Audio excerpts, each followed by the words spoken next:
Hello বন্ধুরা, তো the green life চ্যানেলে তোমাদের সবাইকে স্বাগত। তো আমি নার্সারি থেকে একটা গোলাপ গাছ কিনে এনেছি।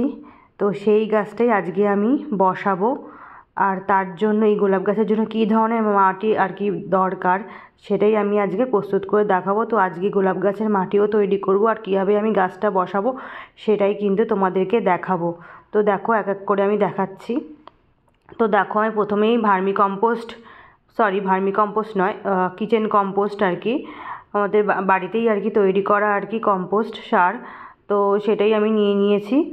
তো দেখো, আমি কিচেন কম্পোস্ট নিয়েছি হচ্ছে 40%, আর মাটি নিয়েছি কিন্তু 20%, বালি নিয়েছি 5%, ছাই নিয়েছি 10%, আর নিমখোল 5%, হাড় গুঁড়ো 10%, শিংকুচি 10%, আর কিছুটা পরিমাণ আমি দুই ছোটো চামচ মতন আমি ফাঙ্গিসাইড দিয়ে দেবো।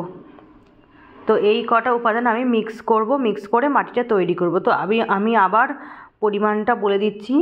আমি কিন্তু কিচেন কম্পোস্ট নিয়েছি 40%, মাটি নিয়েছি 20%, বালি নিয়েছি 5%, ছাই নিয়েছি কিন্তু 10%, নিমখোল কিন্তু 5%, আর হাড় গুঁড়ো 10%, শিংকুচি 10%। তো দেখো, আমি এক এক করে কিন্তু উপাদানগুলো দিয়ে দিচ্ছি। প্রত্যেকটা উপাদান কিন্তু আমি এক এক করে দিয়ে দিচ্ছি।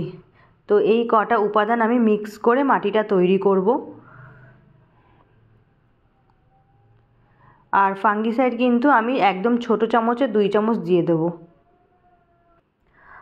আর আমি তোমাদের একটা কথা বলে রাখছি যে এই শিংকুচি হাড় গুঁড়ো যখনই গাছে ব্যবহার করবেন মাটি তৈরি বা গাছের গোড়ায় দেওয়ার জন্য, তখনই কিন্তু মুখে মাস্কটা পরে নেবেন। কারণ এই হাড় গুঁড়ো শিংকুচি থেকে যে ডাস্ট বের হয় পাউডার মতন, সেটা কিন্তু মানে নাকের ভেতর থেকে আর কি শরীরে প্রবেশ করে, আর শরীরে কিন্তু ক্ষতি হয়। যার জন্য কিন্তু যখনই আপনারা শিংকুচি আর হাড় গুঁড়ো ব্যবহার করবেন গাছের জন্য, তখনই কিন্তু মাস্ক মুখে পরে নেবেন।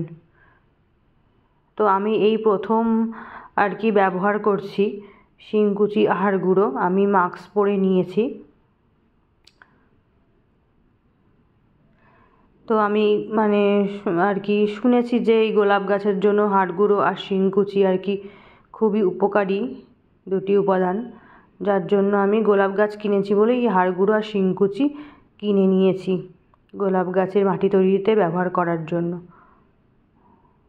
আরও বিভিন্ন কাজে আর কি ব্যবহার করা যায়। বিভিন্ন কাজে বলতে বিভিন্ন গাছের গোড়ায়, বিভিন্ন গাছের মাটি তৈরিতেও কিন্তু হাড় গুঁড়ো শিংকুচি কিন্তু এই দুটো লাগে।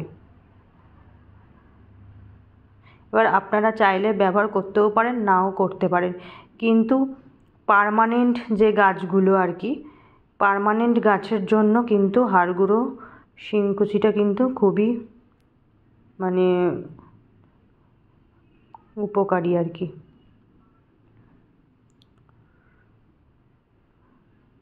পার্মানেন্ট গাছের জন্য এই দুটো উপাদান কিন্তু অবশ্যই দিতে হয়। কিন্তু আমি এখনও পর্যন্ত ব্যবহার করিনি, পার্মানেন্ট গাছেও ব্যবহার করিনি, এই প্রথম আমি গোলাপ গাছে ব্যবহার করছি গোলাপ গাছের জন্য।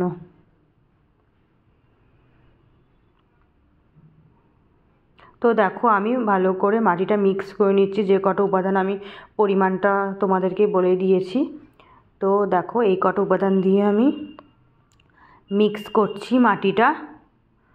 আমি আবার বলে দিচ্ছি যে কি কি উপাদান আর কত মানে পরিমাণ দিয়ে মাটিটা তৈরি করেছি। কিচেন কম্পোস্ট হচ্ছে 40%, মাটি হচ্ছে 20%, বালি নিয়েছি 5%, ছাই নিয়েছি 10%, নিমখোল কিন্তু 5%, হাড় গুঁড়ো কিন্তু 10%, আর শিংকুচি কিন্তু 10%।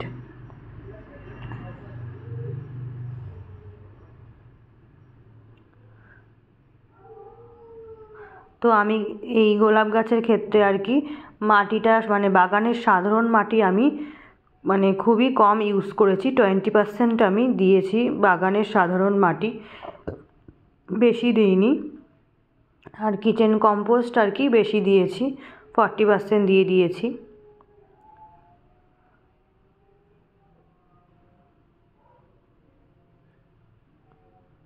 তো আমি কি গোলাপ গাছ কিনেছি, কি রঙের, সবই কিন্তু তোমাদেরকে আমি ডিটেলসে সব কিছু বলে দেবো, যে কী কালারের গোলাপ আমি নিয়েছি, কিভাবে আমি গাছটা বসাবো সবই কিন্তু আমি বলে দেবো। তো এই গোলাপ গাছটার দাম নিয়েছে 100 টাকা। তো আমার মনে হচ্ছে যে আমার কাছ থেকে বেশি নিয়েছে, কিন্তু আমি তখন সেই টাইমে কোনো দরদাম করিনি, যে যা দাম বলেছে সেই দামেই আর কি নিয়েছি। তো দেখা যাক গাছটা মানে বসাই, দেখি কি হয়।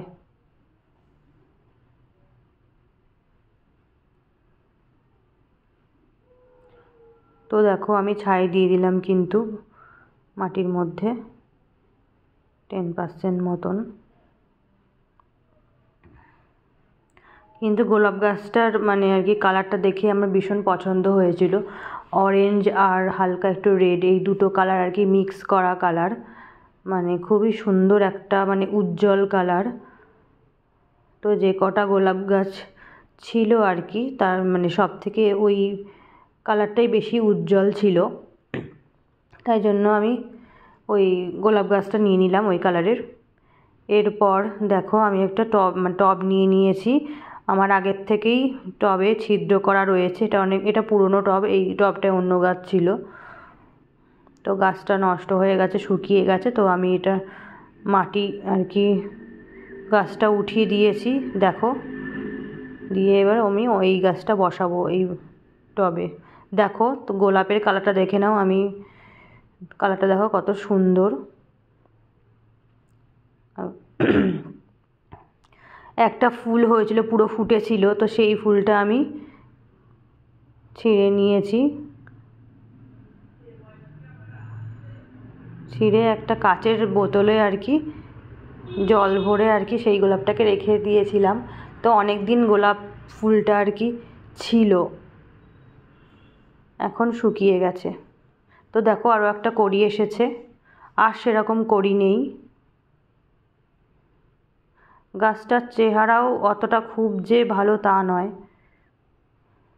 তো নার্সারি থেকেই মানে বলেছিল যে এই গাছটা নিতে, আমার অন্য মানে এই কালারেরই অন্য একটা গাছ আর কি পছন্দ হয়েছিল, বলল ওটা আমাকে নিতে বারণ করলো, বলল যে এই গাছটা নিতে। তো আমি তাদের কথা মতো এই গাছটাই নিলাম আর কি।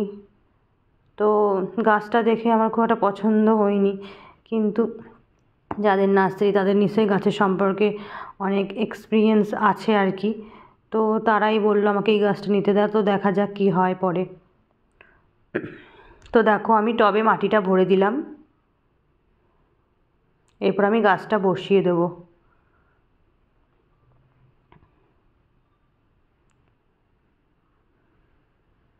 তো দেখো এই গাছের গোড়ায় যে মাটিটা রয়েছে আমি সেটা অনেকটাই ফেলে দেবো, মাটিটা গোড়ার দিকের মাটিটা আলগা করে দেবো, শিকড়গুলো আলগা করে দেবো, যাতে টবে বসানোর পর শিকড়গুলো মানে ছড়িয়ে যেতে পারে, আরও শিকড় যাতে বৃদ্ধি হয় সেজন্য আমি গাছের গোড়ার মাটিটা একটু আলগা করে দেবো, আর কিছুটা বাদও দিয়ে দেবো মাটি। দেখো আমি অনেকটাই কিন্তু বাদ দিয়ে দিচ্ছি, যাতে শিকড়ের বৃদ্ধিটা তাড়াতাড়ি হয় সেজন্য। তো তোমরা দেখতেই পাচ্ছ গাছটা চেহারা খুব একটা ভালো নয়। তো দেখা যাক মানে আমি যথাসাধ্য মতো চেষ্টা করব গাছটার চেহারা ভালো করার জন্য।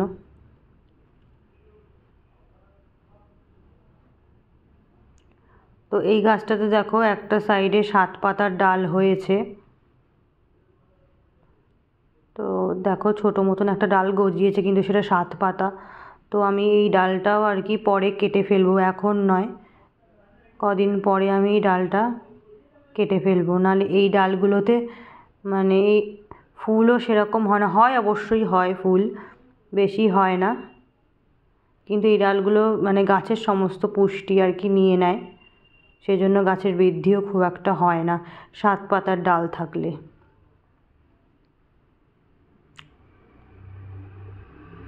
তো দেখো আমি গাছটা বসিয়ে ফেলছি।